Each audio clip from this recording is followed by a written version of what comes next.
not everyone's meant to like bench press. I don't think. I think especially as you get older, it might be tough on the shoulders, the joints. And if you can find a better way to maybe utilize different tools in the weight room to help with joint integrity, I think, resistance bands is something that I never used to use. And now I use it from time to time, and it's effective.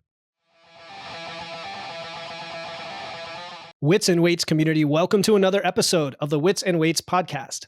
Today, I'm speaking with Gryn, author of the Stepladder System and the go-to guy for men over 40 looking to turn their health around. I brought him on the show because we are kindred spirits when it comes to no-nonsense, practical fitness and nutrition advice.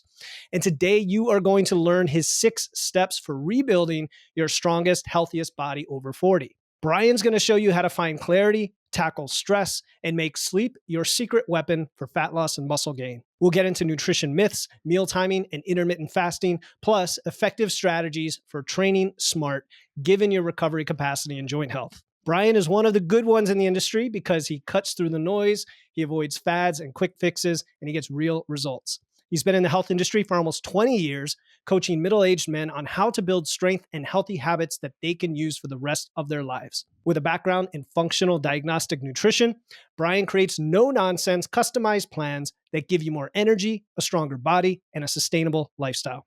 He's in the business of making health transformations tangible, focusing on what really works over the long term.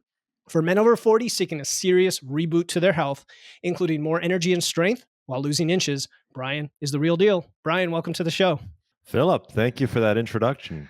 I'm going to have to copy paste that onto my podcast and use it. I'm happy to give it to you, man. I might have to take that from you. Thank you. You got to have the epic Avengers music behind it, that really ramps it up. Love it. Yeah. Thanks for having me on. For sure. And, we met on your podcast and you were gracious enough to come back on here. What we wanted to talk about today was these 6 principles from your book. And I want to let the listener know, this was my idea. We're not just here to promote a book. We're here because there's a ton of value in these 6 steps for overall health and nutrition. And before we dive into each of those, Brian, what is your personal connection or experience that led to you developing these principles? Yeah. So the principles came about from my own personal experience along with working with clients. And I mean, I don't think with these principles, there's nothing groundbreaking. I think that's why they're sort of principles, right? You're just getting back to the basics. It's like, I always equate everything to golf. It's like, you can do all these fancy things, but a lot of it comes down to like grip, stance, setup. Yeah. And same type of thing with health and fitness. I think it's easy to get caught up in a lot of the minutia, the details that go on, if you're on YouTube or Instagram and everyone's got a new tip of the day. But a lot of times that can sort of take you farther away from your goal. And I think so that's why I wanted to sort of create this book, just sort of put it all together. I almost think it's like a workbook because you sort of fill it out as you go and it gets you into taking action steps as opposed to just reading more information, because there's plenty of information out there. People can find that as much as they want. Yeah, I mean, two great things you mentioned there. One is the idea that they are principles. Big fan of principles versus methods. I mean, we need methods at some point to take that action, but the principles never change. And you're right, the 1% is where so much attention is paid, especially on social media. It gets the clicks, the cold plunges, the red light therapy, even things that we think are kind of ho-hum like supplementation still are just that tiny percentage of what moves the needle. So it's great that you got to that point. But I did want to dig in a little bit more personally with you. I'm not asking, hey, what is your story? People can learn about you, and I don't want to take half the podcast doing that. They want to get the information. But like seriously, like what have you gone through? What have you learned? What's the hard knocks that you've experienced that got you to, hey, this is important for me to put out in the world? Maybe it's helped you, it's helped clients. What say you on that?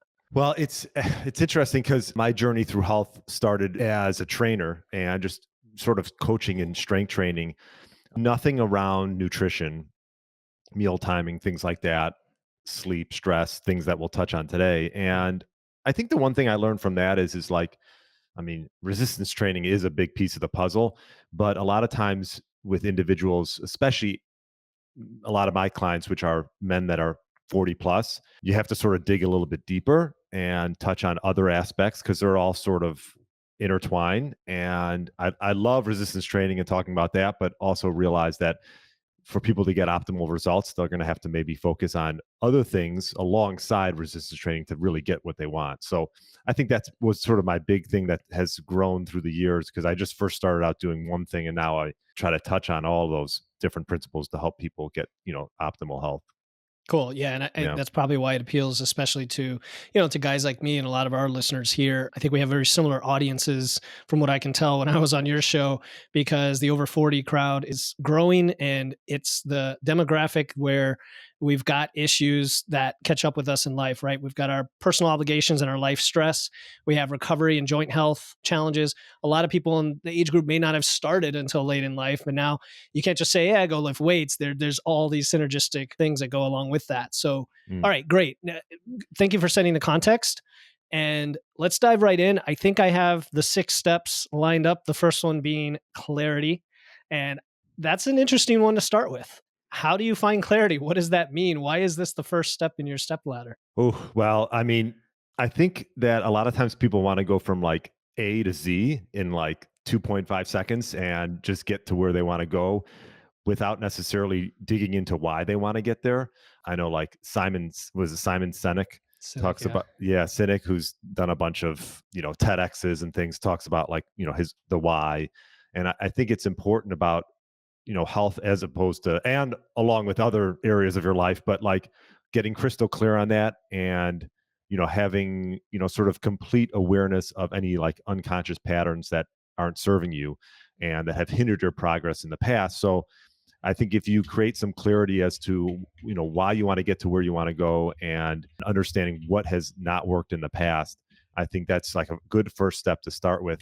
And a lot of times that could be coming down to, I think we talked about it with you on my podcast, is sort of recording like, and understanding and tracking what you're already doing or what you're not doing, and then and sort of assessing that, and then building a sort of a program from that.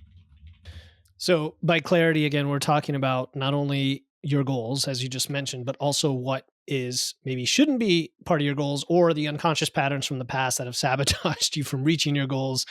And that's always an interesting one, right? Because I don't know if you found this in your career, but early on for me, I was surprised at how much mindset played into this, even though I shouldn't have been. I think that was one of my unconscious patterns, is not realizing how much my own mind was holding me back. And a lot of Mm. people are in that situation where I just want to know what to do. Just tell me the steps. Just tell me what I need to do. I'll get it done. I'm an action taker. And yet it doesn't quite. It's not the whole piece of the puzzle. So the tracking and awareness is great, but give us some more ideas underneath that as to not only finding your why, because I don't think that has to be too complicated, to be honest, but especially the what hasn't worked piece of that. Yeah, and also too, yeah. So like how you perceive yourself, I think is important as well. I'll just give an example. Like I had a client, and I could tell. I talked to him every week. He would always portray himself as a fat guy. Like Sure. he was repeating this, like this fat funny guy, right? And this is how he's perceived himself. And I think that, I'm not saying you have to do some whole psychological analysis on people, but I do think it's important. These little things that you say to yourself on a daily and weekly basis, they mean something, and they could affect how you're going about getting to where you want to go. Because if you're always portraying yourself as that in your mind, consciously or unconsciously, this is going to take a toll over time. And that's not to say that everyone is like that, but I think it's important to be aware. Like this self-awareness, I think is a good sort of first step, and how you portray yourself is important. And what is one of your favorite exercises or ways to reflect on that and learn about that self talk in the context of what we're going for here, which is fitness specifically? Because we could open up a whole can of worms. I remember early in my career as an engineer, getting a career counselor who had me do one of those assessments, right? Those personality assessments. Hmm. And then you sort of do some other exercises that help you reflect on what you're good at, what you're not, what you like, what you don't like. And then you develop this sense of self awareness. Other training I've had over the years has to do with communicating with others and having emotional intelligence. So we're really talking about the self here and the unconscious patterns and what's held us back.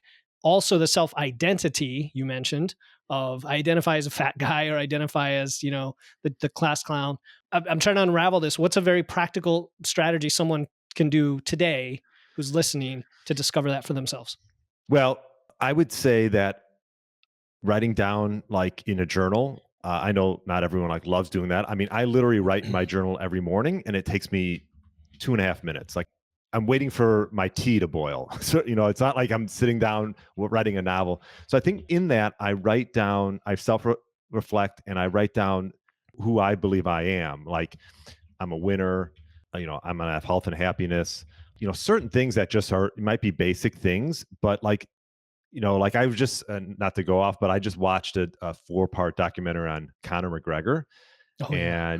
and yeah, and I saw I that can't one. say I'm like the biggest McGregor fan, but what you learn from that is his mindset from the start was there was no doubt in his mind where he was going and who he was and who he was going to become, and you see that. And I mean, obviously his work ethic is second to none, and but like there wasn't any doubt, there wasn't any. And I'm not saying people can't have doubt and insecurity. I mean, that everyone has that, but I think that if you feed yourself with sort of that right mentality, that winner mentality, that you're going to get to where you want to go or who you want to be, I think that does play a role. And a lot of men don't necessarily, and even women don't want to necessarily even go down that road. But I think if you write a few things down, I would say those would be write a few things down of who you believe you're going to be, whether you're that person right now or not. I think that can take you far. And he has like 3 kids now, but his first son, he every scene with his son called him a champ. And Man. that's going to work on the subconscious mind. And I'm sure with his kid might end up becoming a champ. Who knows? But anyways, so that would be something that I would advise. I think that's great, man. I mean, people know who listen to me. I personally am not a big journaler as a actual tool, but I do love it for a lot of people. And I also do what you're doing, and positive affirmations, whatever you want to call them. You can do them verbally. You do them when you talk and write to people. You do them on the podcast it's like, how are you communicating? And you kind of check yourself the more you do it, because it's a skill like anything else. You develop Yeah. that skill of saying, no, I'm an athlete, I'm a winner, I'm going to get bigger muscles, like I'm going to take care of my kids, whatever the thing is, it doesn't matter, but it's positive. It also reminds me of something in positive psychology called optimism bias. Some people have this inherently, and some people develop it. The idea of just being optimistic about everything and not being afraid that the optimism is going to lead to disappointment, right? Hmm. Because you're Hmm. thinking, well, if I'm optimistic about everything and it doesn't turn out to be true, won't I be disappointed? It actually doesn't seem to work that way. It seems to shift everything toward you now taking actions to make that happen. And sometimes you fail, and that's okay, but you're always pushing in that direction. Man, we're getting philosophical, Brian. Thanks for bringing that out. I mean, I like talking about this part. Like I always bring everything, like I said, back to golf. And you see that with golfers, good, bad, some of the greatest golfers, but the great ones, they think they already in their minds believe that they're great. And there's no doubt. They don't, you hear a lot of people on the golf course say, well, I suck at putting. And they say that to themselves and they'll say it out loud because I coach high school golf. And I tell them, I said, as much as you think that's not harming you, it actually, you're saying that to yourself every day. Like, is that really going to serve you? In the long term, Yeah, it's not. So, true. Yeah. And yeah. I tell my clients all the time, you're an athlete, even if they don't want to admit it or accept it. And sometimes you need someone else to kind of push you toward that. Like you Yeah. said with the golf example. Arnold Schwarzenegger is another great example of that. I mean, you watch his documentary, you see he's Oh, all I love it's a that good one, the one. 3-part series with Yeah. him. And I think Yeah. people do it they don't realize they're doing it, Right. right? Right. They don't realize they're saying I suck at putting. And until someone makes them aware of that. So I think, that's where a coach or Yeah. someone can come into play and say, well, you realize you're saying that to yourself like every time you go on the golf Yeah. course. Well, Yeah. yeah. So, And even to add to that, like just statements you make in general when they are framed in a moral way, like when we talk about food or just your week. When I hear a client say like I did bad or I did a bad thing, it's like, no, this is a reframing opportunity, right? Like you mm. made a choice, something happened, that's data, let's learn from it, let's move ahead. And this week you're going to be proactive and do something positive to shift it. Okay, so that's the clarity piece. I don't know if you want to, you know, add anything else. I don't want to like robotically go to the next one if we're not there yet, but we can. Number two. No, that's Yeah. fine. I mean, the only thing I would add is like understanding where you're at. And I'll say I've Okay. talked about this before, meaning like set a baseline. Like, okay, maybe, like we talked about, like well, we haven't talked about it yet, but we might have talked about it on my podcast, is like a DEXA scan or like something where you just know where you're at this point in Mhm. time. Because if you can just make, I think getting small wins, which is the next sort of pillar I like to talk about it. I call it like small changes, big results, where you try to get these small wins that can sort of give you these big results. And I think it's important to get those wins. Well, in order to get wins, I mean, we all, I think it's important to know where you're at now so you can sort of understand, like, okay, well, I've improved in these areas. And anyway, so I, that's I that's agree. I important. agree. Yeah, getting a baseline and having objective data and getting the wins and celebrating all good stuff. People need to hear Mhm. this. All right, so let's move on to step two, which I think is stress. Right? Yeah, yeah, exactly. These aren't in any particular order. I mean, the clarity one sort of is, but Sure. the rest of them aren't necessarily in any order. I think it depends on the person. So some people might have a rap. How should I say this? Some people are very good at managing stress, so we don't necessarily need to touch on that. But if someone's not, this is definitely a pillar that's going to be you're going to want to hit right away, because stress is something that everyone has. It's just about managing it, and I think how to manage stress is maybe different for everybody. But I think if you can create quality routines around your life, I think that can help you manage it. So. Yeah. Okay. So let's dig into some of what you mentioned from a context perspective, because you said we can't reduce stress. We can only manage it. And I know what you mean. I did an episode recently that was all about stress and talking about chronic life stress, how there's so much out of your control. And as the Stoics would say, like, who cares? Let's control what we can. Like, Hmm. so, Hmm. and of course, you can change your situation that's causing the stress and then reduce the stress. But most people are going through life with big things that are not easily changeable, today or this week. Like, they have kids, or they have Hmm. this particular job or live in a certain place. So before we understand how to manage it, why is it so important? I mean, I probably have talked about it on this show many times, but from a weight management, hormones, well-being, like, what are the big reasons that we care about chronic stress on health? Well, I mean, first of all, if you're in a fight or flight stress mode, like in the majority of your time, that's going to obviously raise cortisol. And cortisol is both, can be a positive and a negative, and it sort of goes in a diurnal state, like meaning diurnal rhythm throughout the day, right? So we'll have a little spike in cortisol in the morning, and then it should slowly taper off towards the evening. And I recently worked with a company called FDN, where we do like a saliva test, and we see these diurnal rhythms based on different individuals, and where their stress is at throughout the day. Sort of pretty cool in the morning, midday, and evening. And and then you have a sum from that. A lot of times if you go get blood work, it'll give you a sum. But I think what's important to understand is sort of that rhythm of cortisol, and how it interacts throughout the day, and goes up or down. But yeah, I mean, obviously we're going to hold on to fat, and if our cortisols are high all day, and so we have to sort of manage that as best as possible. And I think most importantly, understanding, like, you need to have your own self-care and take care of yourself. I think especially the audience that I talk to is 40 plus. A lot of times, they're busy with their jobs and their kids, and they don't give time for themselves and self-care. And you have to find time throughout the day for that, whether that's early in the morning, later at night, whenever it is. I always tell people, there's not a perfect time, but it's the time that you can do consistently for yourself. And whether that's 15 minutes first thing in the morning or later on, I think that, prioritizing that is really important. I agree, and I also know that that's an area that I'm always improving, because some of people who are tend to be go-getters Hmm. also tend to prioritize, getting stuff done over a quote unquote self-care, quote unquote stress. And there's also this misconception that you need to do some advanced mindfulness or meditation techniques or yoga or something like that. So let's dispel that and make it very simple and practical for people who are stressed and don't want to get stressed out by a stress relieving technique. Yeah, right. What are like, what's the entry point? What's the step ladder to stress reduction techniques? Well, I'll tell you this. I am a yoga fan, but I don't Mhm. necessarily think everyone is into yoga, and a lot of my clients aren't. But I think if you can find, like, I'll do 5 minute meditation in the morning. So if you can find 5 minutes and start with that, I think that's a good place to start. And you can use an app. you can just sit in silence. I think that's not a bad place to start, really. And everyone can find 5 minutes. So I think that's a good place to start. I mean, I don't think it has to be anything groundbreaking. It doesn't have to be an hour class, but nowadays there's plenty of apps, Headspace, whatever, the etc. There's a lot of them that sort of can guide you through that and at least give you just some time for yourself where you can just sit in your thoughts a little bit.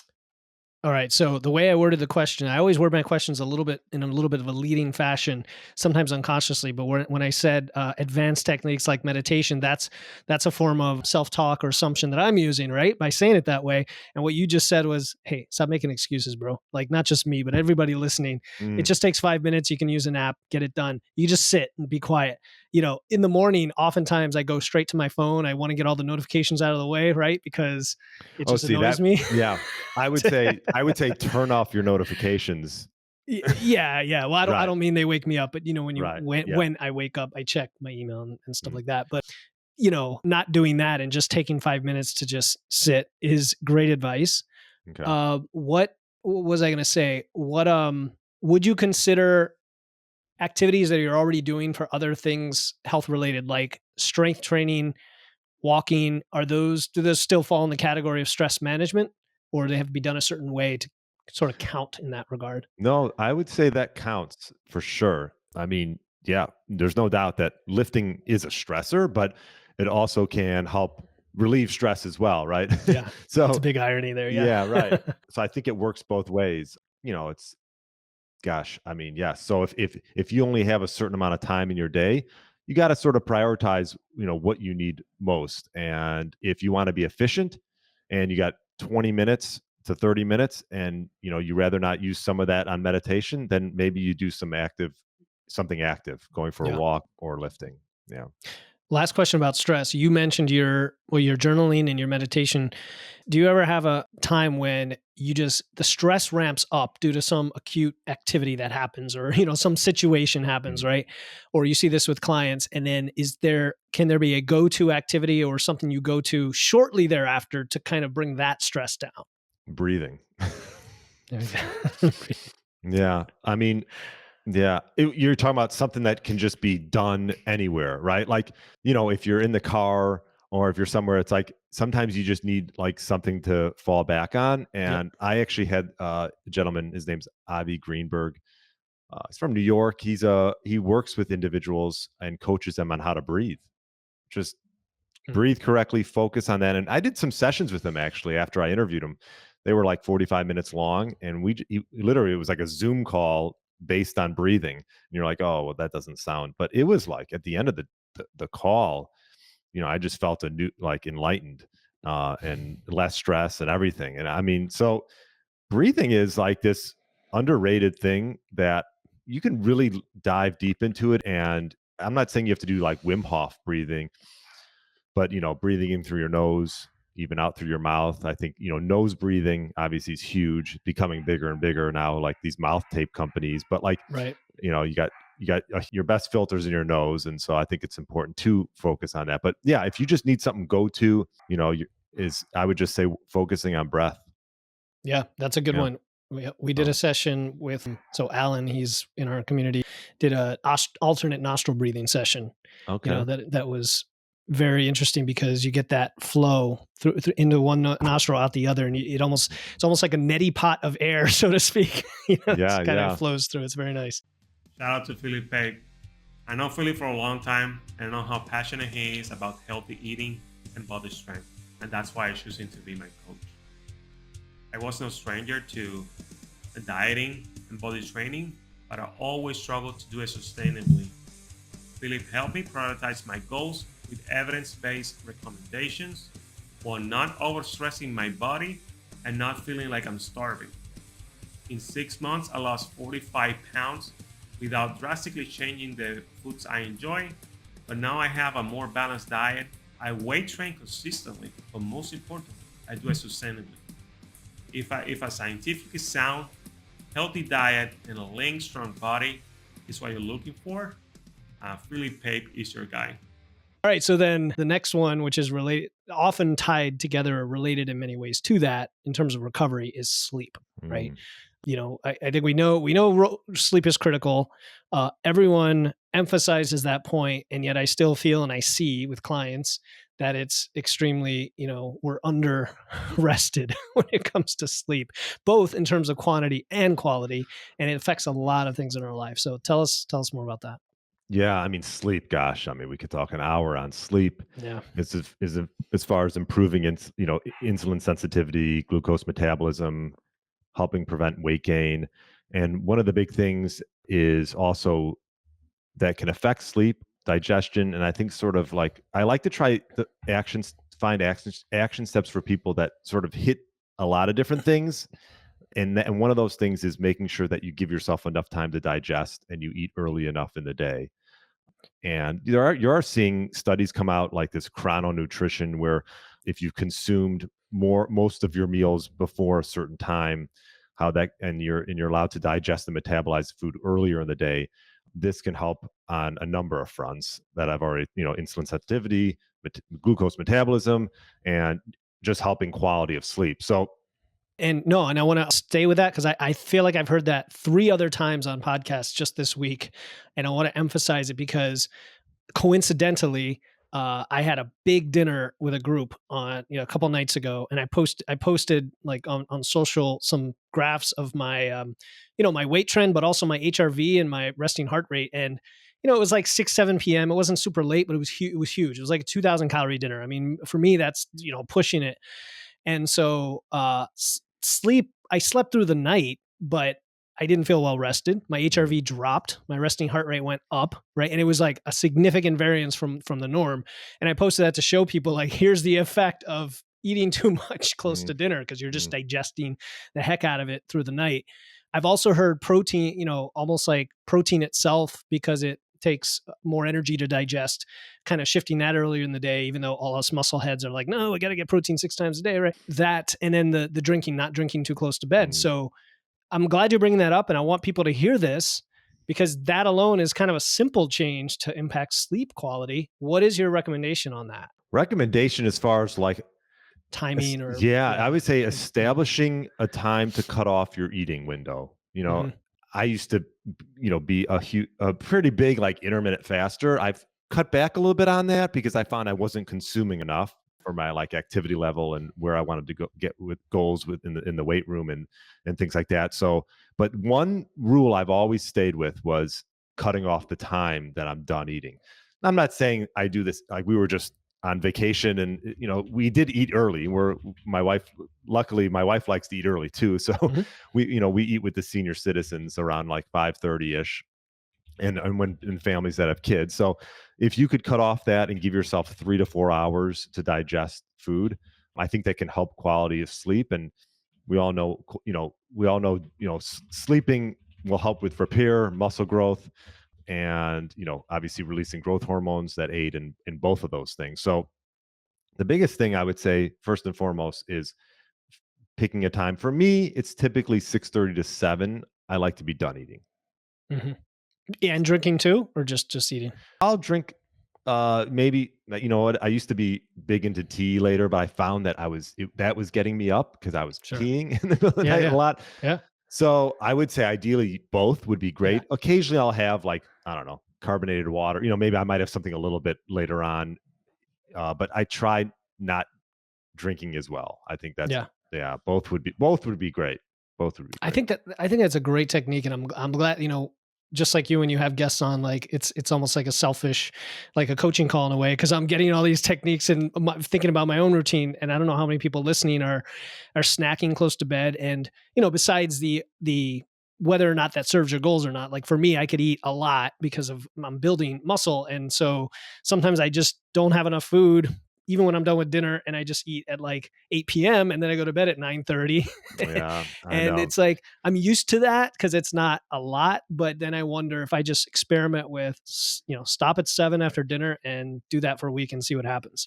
It's good advice. It's a great rule of Yeah, thumb. Honestly, it's probably one of my top ones out of I love it. everything. Yeah. I love it. Okay, that's a really good tip. Okay, so moving on, nutrition. We've touched on it a little bit. You and I talked about it a lot last time, and your podcast is kind of predicated on that, given the title. But What are your, let's go with your principles and your philosophy overall, just so the audience knows where you're coming from. Yeah. So, I mean, I know it's a loaded yeah, question, but like, geez. Okay. are you a Okay. keto zealot? No. Yeah, I know. Just kidding. I mean, I think my principles have like changed through the Mhm. years. I was low carb for a while, a little bit like you, I think, right? You went through sort of Yeah. different stages of trying different things. But I think first and foremost is sort of for every individual is like a sort of a self experimentation stage for everybody to try different ways of eating and sort of finding what works. I think is important because you're going to hear different opinions about a balanced view, about a carnivore, about a vegetarian, and I think for me, it's changed. I'm trying to consume more now.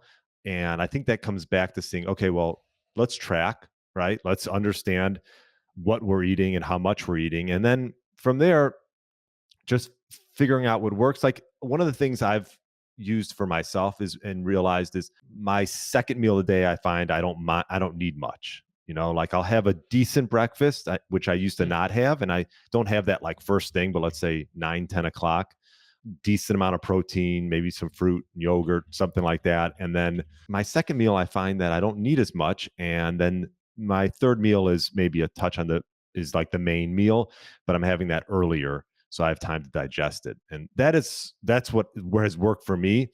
So for most clients, I don't try to push one way or the other as far as like a certain style of eating. I think it's important to, I know you're big into sort of this flexible eating where it's not necessarily about being perfect, but it's just about being sustainable for the long term. Mhm. And, you're seeing a lot of like this carnivore craze come. And I think a lot of these quote unquote like diets work for a lot of people because one, it's taking them off sort of that standard American diet and getting them away from a lot of foods and ultra processed things that aren't serving them very well and going to more of a whole foods diet where it's creating satiety, which I think is really important. I had Marty Kendall. I don't know if he's been on your Mhm. podcast. Marty Kendall, he does a lot of great writing around satiety and how if you can sort of lead with that, I think that can really help sort of balance your day and make it so you don't have to feel like you're over consuming. And getting your arms around satiety is not easy, but for most people, if and a lot of times that's obviously prioritizing protein, but there are a lot certain carbs, even like potato, that are Yeah. have been shown to be highly satisfying and sort of keep you from snacking all throughout the day. And so leading with that, I think, is really important, and wrapping your arms around satiety is a good sort of place to start. Yeah, I mean, in the intro, I said we're kindred spirits. There's definitely a lot of this we agree on, and because we're agreeing on principles, we're not, dicking around with specific protocols because there is no specific protocol for anybody. It's individual, and the idea of self experimentation. I had never thought of the fact that all the diets I had tried, and my clients tried, and women try 120 diets in their life on average, something like that. Really? Wow. It's huge. It's vastly more than what men cycle through, just from what I've understood. We can now reframe those as positive experiences that taught us about ourselves. I like Mhm. that, right? I have a lot of clients now coming off of carnivores, I'm going to call it, who said, "Look, I liked all the food. I loved to eat meat and eggs and butter. I felt great after I switched to it, and I got some decent results, but I just couldn't stick with it." And that was the big sticking point, was the sustainability piece. And you'll see all these arguments about some of these diets, like, well, no, all the short term blood markers and health markers all look great or better or this and that, and it's kind of taken out of context, like you said, with well, you're changing about 50 variables when you switch from the Mhm. standard American diet to any other diet. Mm. So let's pick the best thing that works for us. Satiety, also totally agree that that is huge, especially during fat loss, right? When you have less calories to make it easier. But even when you're not, you can get hungry even when you're building, right? Mhm. And Mhm. satiety leads to, like you said, choosing protein, choosing fiber, choosing nutrient dense foods. Anyway, I'm just commenting on all the stuff you said because it's good. Well, and one thing I'll say that when I was doing some more fasting, what it taught me to understand about my body was like true hunger, Mm. what that was. Because I what I've noticed going back to consuming more and eating like say 3 whole meals is I'm craving more, which not necessarily is a bad thing, but when you do bouts of fasting, I think you sort of get in tune with your hunger cues, and like understand that like a lot of times your body's just gonna it's a creature you're a creature of habit, right? So if you're used to eating at It's these true. times, your body's gonna give you these cues to eat then. And I think sometimes it's good to just mix it up and just say, okay, what would happen if I just skip a meal, and Hmm. how would I feel?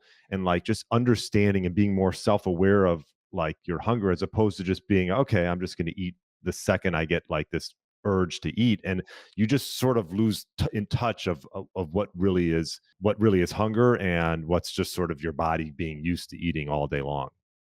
Yeah, and I wonder how long it takes to get to true hunger because I've Yeah. never done more than like a day and a half fast. Have you done like 3-day fasts I or was anything like never, that? yeah, never a Yeah, big long term one. yeah, But yeah, something like you. yeah, I at times I did like a day and a half to two in yeah. that range. Never really much more than that.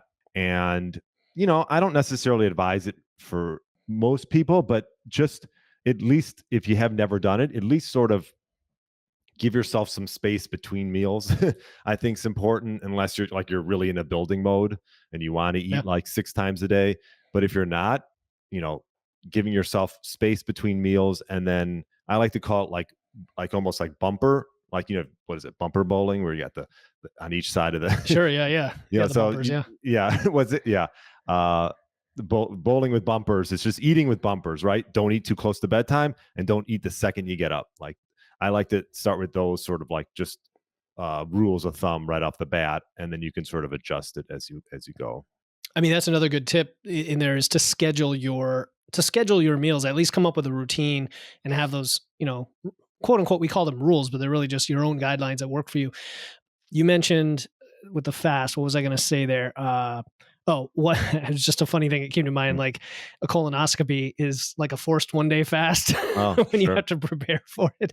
So take advantage of that if you're over 40 and, or actually, I guess it's 50, but I've had mine earlier. But anyway, Hmm. the fasting. I heard something recently about how a lot of us, myself included, when I've done these 1 day fasts, it's been a long time. I can't even imagine doing them anymore. But I used to do them regularly, like once a week, where you get you get a little bit of hunger that's not kind of, you realize it's not real hunger, right? Your body Sure. says, okay, you're not feeding me, turns off the hunger signals. And then you get this sort of clarity, this interesting clarity that you get. Now, I did hear something recently that they've studied that phenomenon and found that part of that is pure perception. It's like a pure mental thing, Really? Okay. which is interesting. Which I guess it doesn't matter, right? If you perceive it that way, it is that way to Sure. you.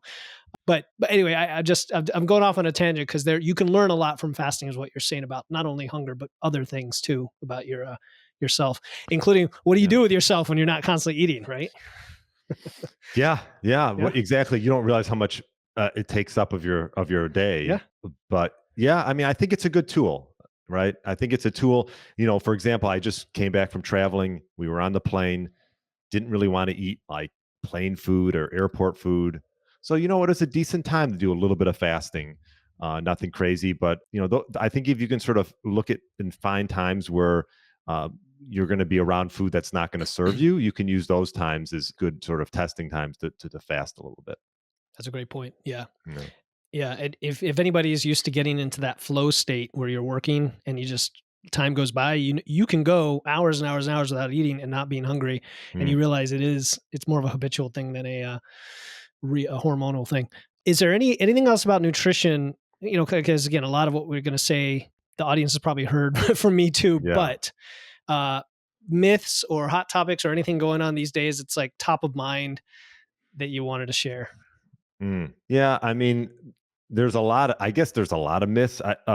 Probably that been debunked eventually. But I think there was a recent one regarding protein distribution throughout the day. Oh yeah, the 100-gram study. Yeah. Yeah, yeah. So I don't know if you've touched on that.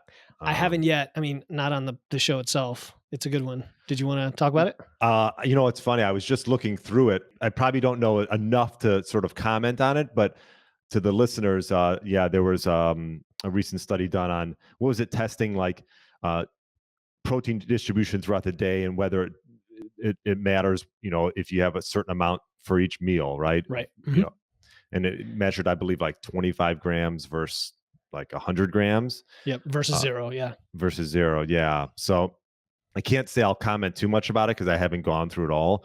But what I think the conclusion was the fact that you can consume more protein than you think, and your body will be able to handle it, and not necessarily just like not absorb. I guess I don't know. I have to look a little bit more into it. Did you? Yeah. Yeah, Yeah, I did. I didn't want to take away your thunder, but yeah. Go ahead. since you brought it up, we might as well. Like, I actually coincidentally went to a live training that Bill Campbell did last night. Oh, okay. His Body by Science review. Sure. His subscribers get access to these things, and he talked about the exact thing. So, although if I hadn't seen that, I know less about it. But what they found is from 0 to 25 grams, you get like 25% more muscle synthesis. From 25 to 100 grams, you get another 30%. And so there's no upper limit, is what they've Okay. determined, to how much protein you have in one bolus and one meal.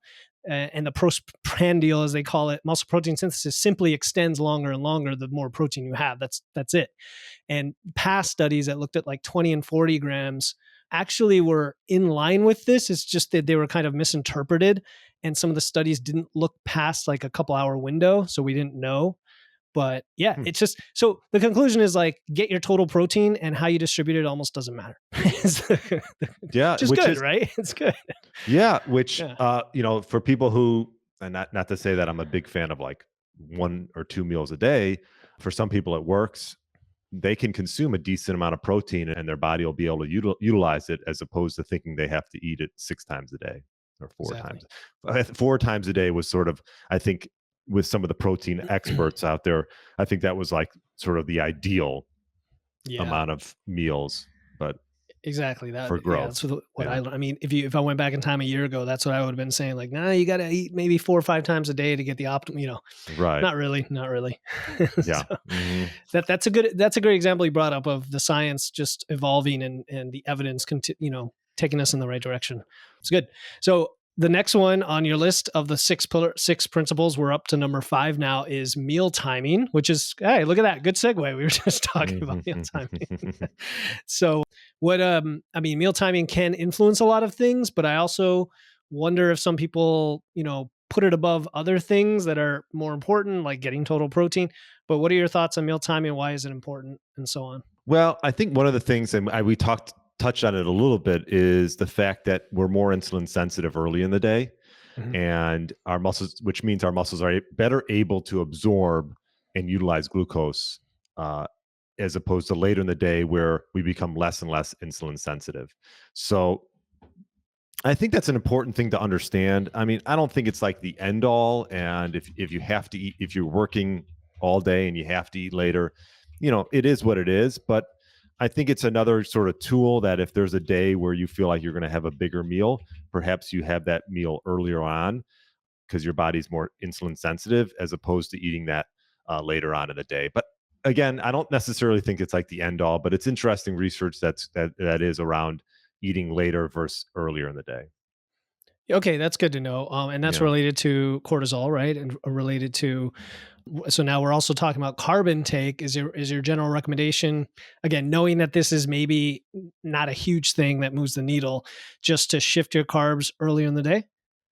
Yeah, I think if you're going to, yeah, Yeah. if you're going to eat, especially if you're going to eat like simple carbs or sweets, you know, you're better off eating them in the morning or early afternoon when you are more insulin sensitive than late at night. So I don't think, and I'm not necessarily anti-carb, but I think if you could just focus your carbs on, like fruits, vegetables, maybe, boiled potatoes or something like that, I think, or even, white rice from time to time, I think, that's a good way to go about it, as opposed to like the breads and the pastas and the pastries, and if you're going to have those, have it earlier on. So have breakfast in the morning is what, but again, from that standpoint, I had like Dr. Don Layman on, and he talked about the importance of getting that first meal to be a high protein meal. So Hmm. again, we all know that protein's important, and if you can start the day with a higher protein meal, but also, if you're going to have carbs, I probably have them in the middle of the day, no,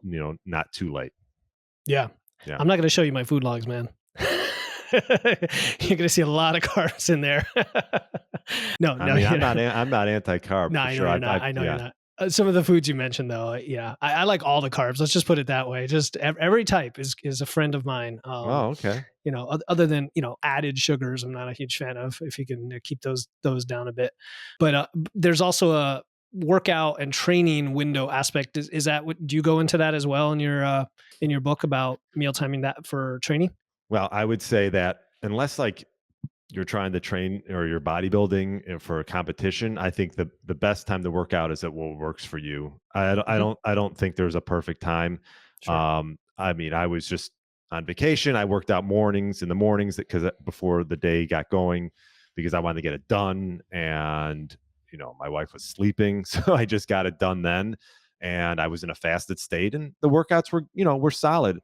When my normal routine is middle of the day workouts, but Hmm. again, whatever works, whatever is sustainable for the long term. When as far as working out, I think it's easy to get caught up in all these details around the perfect time to work out, but I think it's just the time that's most consistent. Yeah, I would agree. It might change, as your schedule changes. I used to work out in the middle of the day as well. Now I work out in the morning, and it's funny because I'll hear arguments for different times of day, and even those don't agree. Like, well, work out at night because you get a little boost in performance, because you've I don't know why, but you've been up, your cortisol curve has dropped a bit, you're well fed, whatever the reason.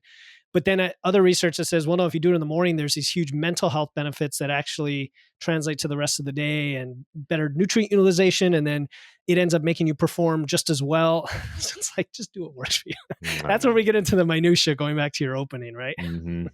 Yeah, Yeah. yeah. Yeah. Find the time that works, and even if it's the micro workout, I talk about micro workouts Mm. all the time. I think you know, something's better than nothing, and I don't think you need to be in the gym for an hour and a half. Yeah, something's better than nothing. Well, so that segues to the last step, which is your activity upgrade, you call it, which is an interesting term. I want you to explain, but then we can get into micro workouts and effective training, and for the older guys too, what this all means.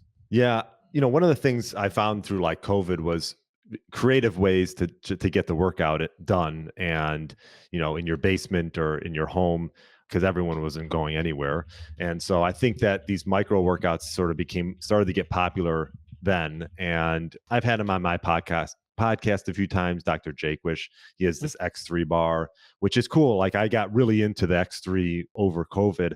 Now I do it from time to time. It's not every workout. I do like traditional lifting as well. But one of the things I learned from doing that is, gosh, I would do, short sort of like upper body workouts and lower body workouts. I sort of split it like that. And they weren't long workouts, but I found that I was building muscle. And one of the things that I learned was also using resistance bands was a little bit easier on the joints. And so I've implemented that with a lot of the 40 plus year old individuals that I work with, because I don't think everyone's meant to like necessarily, I should say, not everyone's meant to like bench press. I don't Mhm. think. I think especially as you get older, it might be tough on the shoulders, the joints, and if you can find a better way to maybe utilize different tools in the weight room to help with joint integrity, I think resistance bands is something that I never used to use, and now I use it from time to time, and it's effective. And that's as consistent with your principle of the whole theme of this show, which is if you're not going to go into the gym and do a bench press, you might as well do something that's just about as effective that's not a bench press. Like, it's the Mm, zero versus doing it. And the shoulders and all these other connective tissues, people have issues with those, and they have surgeries, and it may be they may have an injury or whatever. I've had shoulder surgery, and I'm seeing how that affects different things. And you mm, can get creative, you get different grips and bars and whatnot. But right. I used to be a little more dogmatic myself, and like you said, there's a many ways to Rome, many roads to Rome, so to speak. With Mm. this, what did I want to mention about that? You call it an activity upgrade, so but tell me about that. I called it an activity upgrade. I guess that depends on the individual. But if this is someone that's coming from not doing much at all, obviously any activity will work. It'll help. I think that if it's someone that's more experienced, then it's wrapping your arms around, building muscle as you get older, which obviously can be more difficult. But I'm sure with you see with your clients, and Andy Baker, who I've had on my podcast, talks about mean, really, you can build muscle no matter. I mean, I know he's got some clients that are really up there, and they're, deadlifting and doing things that most 20-year-olds can't do. So I think it depends on the goal of the individual, but the upgrade is finding a way to get a time efficient workout in, so it sort of takes the excuses out. And that's one of the reasons why I like, some type of like 20-minute workout that we can establish. So we'll try to build a routine in 20 minutes, and they have to be efficient, and it's maybe not like they're not like training to be a bodybuilder, but they're just training to find a way to stay consistent and still build muscle in a short period of time.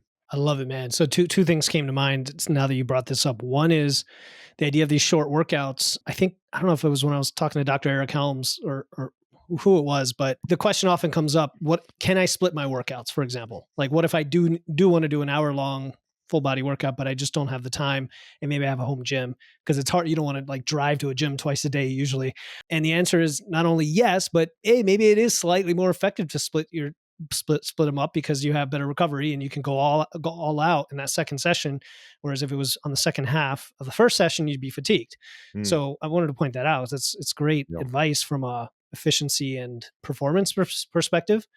But then also the time efficient workouts. Brian Borstein's coming on, and he's a huge fan of intensity techniques. And when you talked about upgrading your activity, I thought, it's a good way to think about like always improving and personal growth. Even if you are an intermediate lifter who does all those moves and you just want to keep getting better and you want to save time, what can you do? Right. And so like the myo reps and the drop sets and all that fun stuff comes into play. The point is listen to what Brian's saying here, and like, don't make excuses. There is something that will work for you, whatever level you're starting from. So love your message on that. Yeah. And I mean, and as far as improving, one of the things I've been doing a little bit more, which I never used to do, is log my workouts. And we talked about that maybe on my podcast, and you can use an app or you can write it in a journal, but I think logging helps. It sort of, you understand sort of where you're at. I never used to do that, but then like the next time you go into the gym, even if you increase it by a little bit, 2.5 pounds, I know you can also increase it other ways, right? By rep range and things like that, but just finding that variable that you want to increase. And I think it helps get you into like a healthy habit of just creating those wins when we talked about, right? Like it makes you feel a little bit, last time I did 185 10 times, and now I just did 190 for 10 times. Yeah. And so I think creating those small wins helps motivation and helps you coming back and sort of gets you going to stay consistent and improve every time. So, and people need to hear that. I still get questions like, should I log my workouts? And I'm flabbergasted, right? Because I just assume that you're going to log your workouts. But I guess when you go back in time and think, when you're in your 20s, going to the gym and just, hey, I'm going to do upper body today, and next time I'm going to do lower body today, you weren't logging, you're missing out on a huge opportunity for tracking and measuring your outcome, like you said, and then improving, getting the win, getting motivated. Hey, look, I'm lifting 10 more pounds. I really want to go to the gym again to get another 5 pounds. Good stuff, man. All right. We're wrapping out on time here. So I do like to ask a question of all guests, and that is, because we did go through your 6 pillars, your 6 principles. What one question did you wish I had asked, and what is your answer? Well, how about this? I ask everyone on my podcast, what one tip would you give that individual who's looking to get their body back, or mind potentially to what it once was 15, 20 years ago or 10 years ago? So, I mean, for me, I think a big habit that's really influenced my life in the most positive manner is daily walks.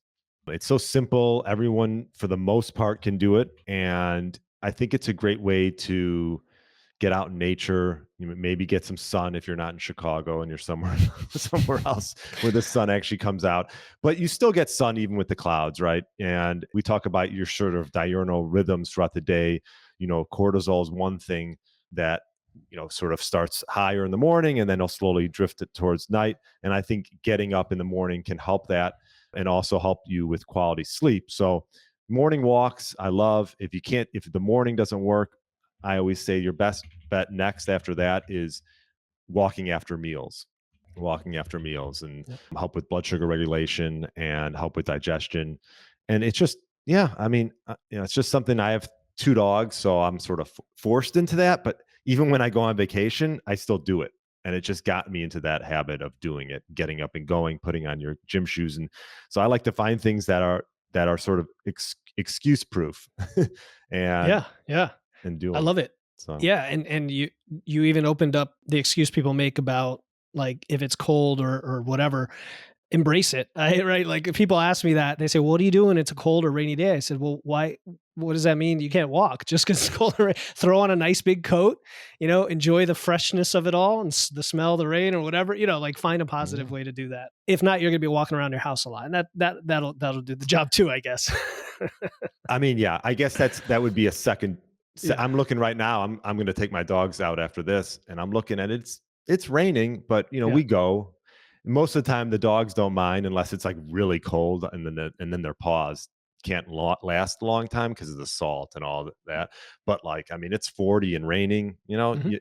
You put some layers on, you put a hood on, and you go. Make it And happen, man. I think and I think it just goes back to just the positive, like putting in positive habits and creating that positive momentum for the day, small wins. And like I was just reading, oh God, what's his name? Oh, here it is right here, actually. Limitless, Jim Quick. Mhm. And he just talks about even just like making your bed first thing in the morning. Like, okay, you just did something, right? Like that is creating momentum in a positive manner. Because, I talk about this, and there's another great book called, and I'm just drawing a blank, but time will either expose you or be on your side. Mhm. And so it can be on your side if you start doing positive things that'll serve you and your health so anyways, yeah. We'll leave it on that message. It's a great message, Brian. I had a lot of fun talking with you today, and I want the listeners to be able to find you. So tell us where they can learn more about you and your work. Yeah, best place is just briangryn.com, sort of the hub for everything.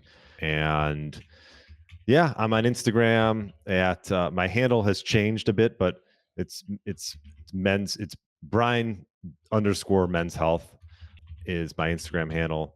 And yeah, you can find everything Stepladder System, my book. It's all there, and both in PDF and in soft cover. Yeah, and I encourage everyone to check those out. I'll throw those in the show notes, briangryn.com, at Brian at men's or at Brian _ men's health. And I'll even include the link directly to the Stepladder System, make it easy for folks. So thanks again for coming on, man. Philip, thanks for having me. I loved it.